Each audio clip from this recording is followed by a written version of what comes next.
Olá, bem-vindos a mais um episódio do nosso videocast Saúde Cast SP, da Secretaria Municipal da Saúde de São Paulo. Hoje com a gente no estúdio tem o Dr. Júlio César Juste, que coordena o Serviço de Cirurgia Vascular e Endovascular do Hospital Municipal do Tatuapé, aqui em São Paulo.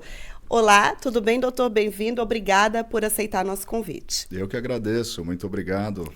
Queria começar falando dessa área dentro do Hospital do Tatuapé, porque todo mundo conhece o Hospital do Tatuapé pela especialidade dele com queimados, né, com queimaduras, mas hoje a gente vai falar de uma outra especialidade que é muito importante, né? Queria saber como foi estruturada essa área, como ela atende a população em São Paulo.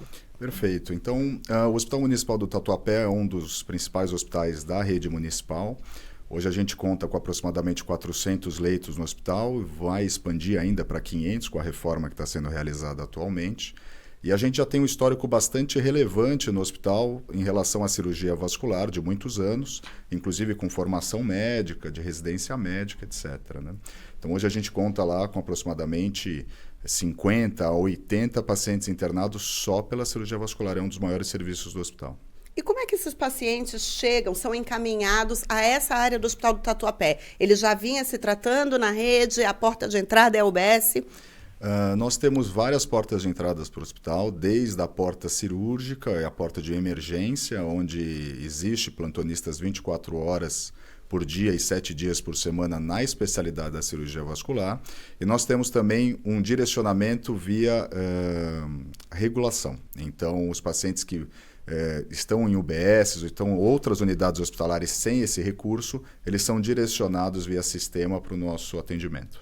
E esse paciente, ele vem com um quadro de adoecimento que a gente pode explicar como? Porque ele chega a essa área da vascular do hospital. Perfeito. Então, o Hospital Municipal do Tatuapé ele teve durante toda a sua formação e crescimento na área vascular um desenvolvimento na área de grande complexidade. Então, a gente faz grandes revascularizações, procedimentos de alta complexidade dentro da rede municipal. O que acontece é que, devido a essa complexidade, os pacientes que chegam para nós são pacientes com risco elevado. Então, são pacientes diabéticos de longa data, pacientes em risco de perda de membro, pacientes com doença aterosclerótica grave. São esses perfis de pacientes que nos procuram principalmente dentro do Hospital Municipal do Tatuapé. E hoje, como é que está o fluxo dentro do hospital para esse tipo de procedimento?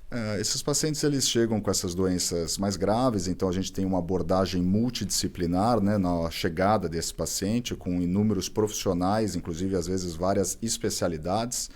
São pacientes que podem chegar ali com infecções graves, em risco de perda de membro, onde eles necessitam um cuidado inicial com antibiótico-terapia, cirurgias de emergência e depois, muitas vezes, revascularizações, como são feitas similares às do coração, por exemplo. E aqui a gente fala sobre isquemia crítica. Queria explicar isso e gostaria de saber se isso é prevenível, por exemplo. Sim. Então, é importante expor para a população que a isquemia crítica nada mais é do que o estágio final da doença aterosclerótica. Então, aquele paciente que tem ou teve durante a vida inúmeros fatores de risco, como tabagismo, uma dieta inadequada, colesterol elevado, diabetes, pressão mal controlada, ele tem uma tendência a desenvolver a obstrução dos vasos. Essa obstrução dos vasos ocorre no corpo todo, né? No coração, que pode gerar um infarto, no cérebro, onde pode gerar, por exemplo, um derrame, um AVC, ou no membro inferior, podendo gerar também obstruções. E essas obstruções elas levam inicialmente a dor para caminhar. Então, esse paciente ele começa a caminhar, quando ele demanda mais da musculatura, ele acaba tendo uma dor que o limita, principalmente em subidas ou exercícios físicos mais extenuantes. E depois, quando se agrava ainda mais essa obstrução, esse paciente ele pode chegar no estado crítico, que é essa conhecida isquemia crítica, onde esse paciente ele entra num risco eminente de perda do membro. Nesse momento, é necessária uma intervenção de urgência, rápida, para que ele preserve o membro e, claro, mantenha a qualidade de vida, né? Então, são esse é o direcionamento da isquemia crítica. E é prevenível? Sim, com certeza. Essa é a parte mais importante. Isso, que a gente agora vai falar um pouquinho Exato. de doenças crônicas não transmissíveis, Perfeito. que a saúde tem aqui uma área técnica dedicada a isso, né, doutor? E assim, Exato. o SUS tem essa missão de promover a saúde e a prevenção, né? Vamos Com falar sobre certeza. isso então um pouco. Essa parte da atenção básica, teoricamente, né, e na prática, obviamente, é uma das mais importantes da saúde pública. Então, a gente luta exatamente para que o paciente ele entenda essa questão da prevenção, para que ele não alcance esse momento crítico, como a gente tem até no termo médico aqui exemplificado, né? Então, esse paciente com uma questão de cessação de tabagismo, controles pressóricos regulares, acompanhamento médico, controle da dieta, controle do colesterol, controle do diabetes, caminhadas, exercícios físicos, esses pacientes eles conseguem mudar o direcionamento evolutivo para sair de uma área de obstrução de qualquer vaso do corpo para uma área onde ele vai ter uma melhor qualidade de vida, uma mortalidade muito menor e uma longevidade muito maior, na verdade. Essa é uma batalha muito grande do SUS, porque, como eu falei, né, a proposta do sistema público de saúde é sempre promover a saúde e não tratar doença. Então, assim, e as internações custam ao sistema público muito e às vezes criam filas, esperas, que a pessoa não consegue chegar à cura ou a uma melhor qualidade de vida porque ela ficou esperando, porque muita gente está numa situação Exatamente. de não prevenção e não promoção da saúde. Então, isso é muito importante falar. Com certeza. Fora o sofrimento, né? Fora o sofrimento que esses pacientes passam quando chegam nesse estado. Né? Isso. E mesmo sendo casos muito graves, doutor, qual é a chance de sucesso? O que vocês conseguem promover nessa cirurgia, nesses procedimentos, para que esse paciente, mesmo que tenha chegado grave, ele tenha alguma qualidade de vida daqui para frente? Perfeito, ótima pergunta. Então, o que a gente normalmente faz para esse paciente? Primeiro, a gente estabiliza esse paciente. Então, esse paciente ele chega com dor, ele chega infectado, ele chega com um cuidado de curativo inadequado e a gente dá esse suporte para que ele já inicie a entrada dele no hospital com uma condição mais justa, com menos dor, com menos desconforto e, claro, já direcionando esse tratamento. A partir desse momento, a gente tenta fazer uma revascularização. O que seria a revascularização? Seria voltar a emitir sangue até o pé do paciente. Então, nesse momento que ele está entupido, ele não está chegando sangue, ele não está tendo um recebimento de sangue adequado no pé. Isso gera muita dor e às vezes até necroses, gangrenas do pé. Então, a gente faz o quê? Uma restabilização dessa questão de circulação, fazendo com que esse paciente melhore da dor e cicatrize a ferida. Né? Isso faz com que ele volte a andar e mantenha o membro. Então, a qualidade de vida desse paciente volta a ser muito boa. Qual é a taxa de sucesso? Depende muito do caso. Né? Tá. Mas a gente alcança taxas de sucesso próximos de 70%, 80%, dependendo do caso, até 90% dos casos. E a gente, no geral, assim, a gente tem esses casos mais presentes em homens ou mulheres, pessoas mais jovens, pessoas mais velhas? Como é que a gente, como é esse cenário dessa doença? Também excelente pergunta. Então, esse perfil, obviamente, já é um perfil de pacientes mais idosos, né? Na grande maioria dos casos. São raros os casos, ou não são tão frequentes os casos de pacientes mais jovens. Né? Existem algumas doenças específicas que acometem os mais jovens. Mas esses mais velhos, na verdade, é pelo tempo de evolução desses fatores de riscos que não foram cuidados durante aquele momento da atenção básica que a gente conversou previamente. Então, é importante que a gente vá de forma mais precoce possível, orientando esses pacientes para que quando eles cheguem ali nos seus 60, 70, 80 anos, eles tenham uma condição de saúde bastante favorável para não alcançar esse grau crítico. Né? Mas normalmente é esse perfil de paciente com esses fatores de risco que eu comentei previamente. Tem umas doenças, por exemplo, a hipertensão, que aqui no SUS a gente sabe, a gente mapeia, por exemplo, a população negra tem maior incidência, né, de hipertensão, por exemplo. Esses adoecimentos também têm essa diferença na população? Mais incidência num perfil populacional? Sim, sim. E isso é um pouco mais variado em decorrer aí da região. Então, a gente não tem ainda muito bem mapeado de forma mundial qual é a raça que tem mais doença aterosclerótica. Existem alguns perfis, sim, que já foram estudados, mas a gente não tem um direcionamento claro que nem na hipertensão. Agora, normalmente, você até tinha comentado previamente, qual é o gênero, né, que tem mais esse tipo de doença. Então, normalmente, são os homens que são mais acometidos, talvez até pela questão de ter menos cuidado com a saúde, etc. Tal, eles acabam sofrendo com mais essa questão. Mas as mulheres têm pior resultados do tratamento, porque elas têm também vasos menores, então eles são de mais difícil revascularização e muitas vezes são de oclusão mais precoce.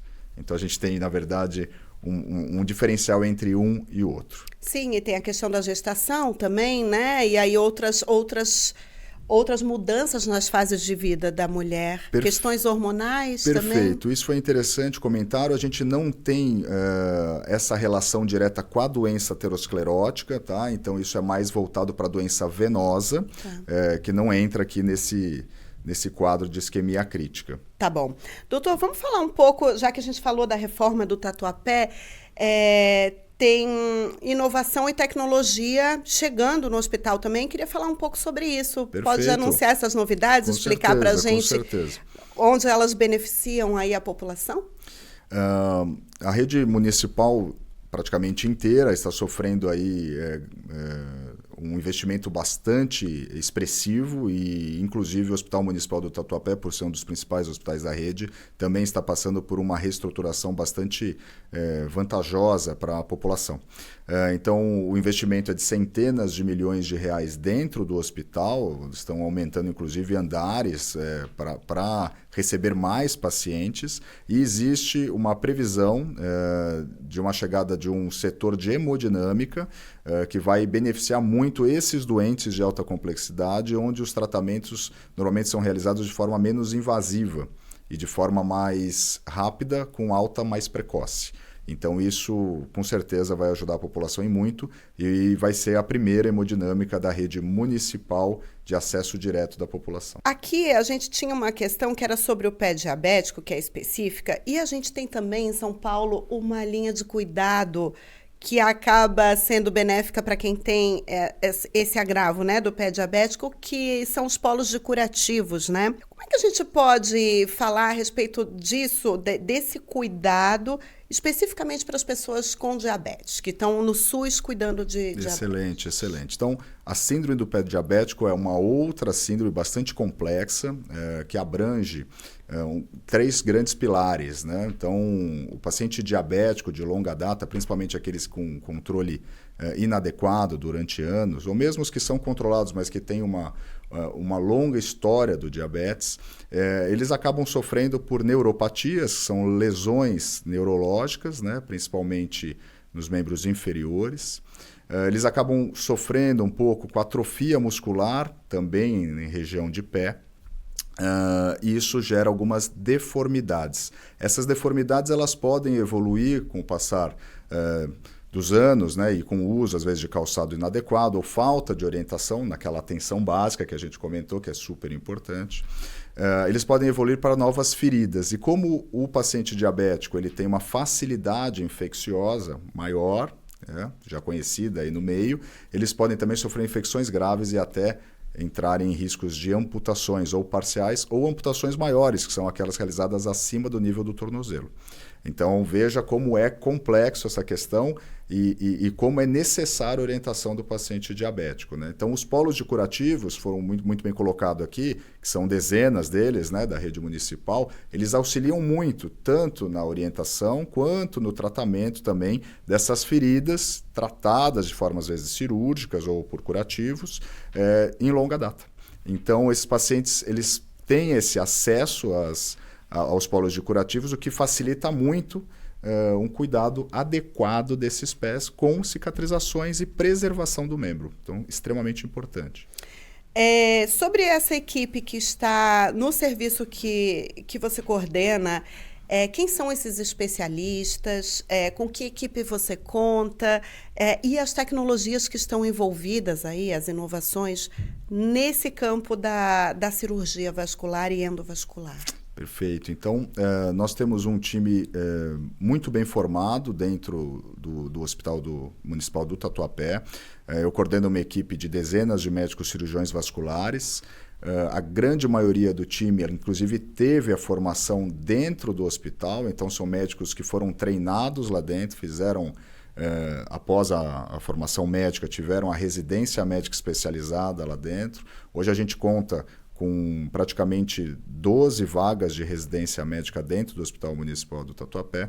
E esses médicos, eles, com incentivo aqui da Prefeitura, a gente conseguiu contratá-los para atender a população, que é algo que a gente gosta muito e tem aí bastante sucesso. Inclusive, o Hospital Municipal do Tatuapé apresenta resultados conhecidos de forma internacional do ponto de vista de cirurgia vascular, porque nós utilizamos, inclusive, os dados dos nossos tratamentos internos para publicação internacional.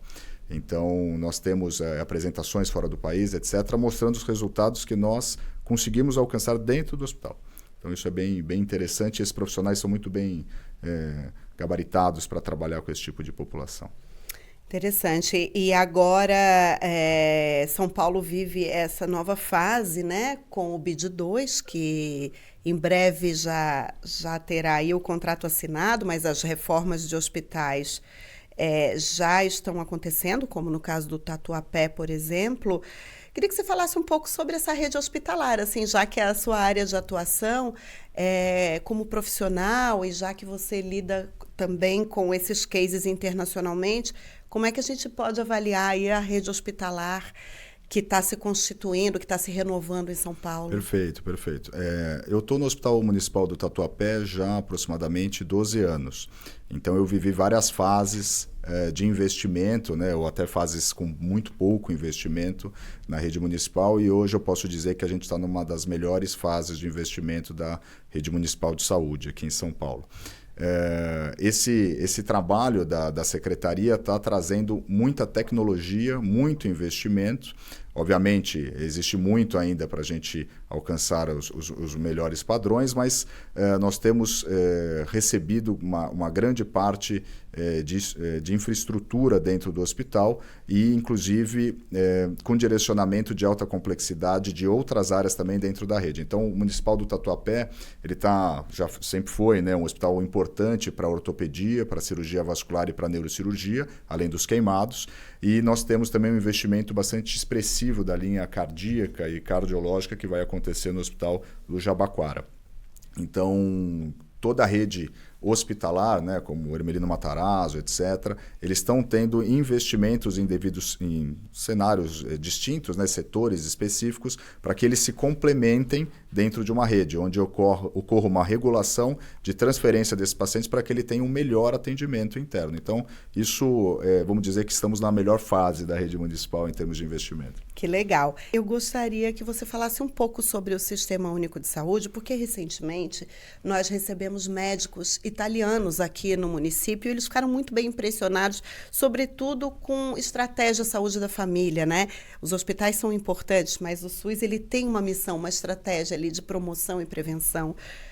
Queria que você falasse sobre ser médico no SUS e sobre o SUS. Perfeito.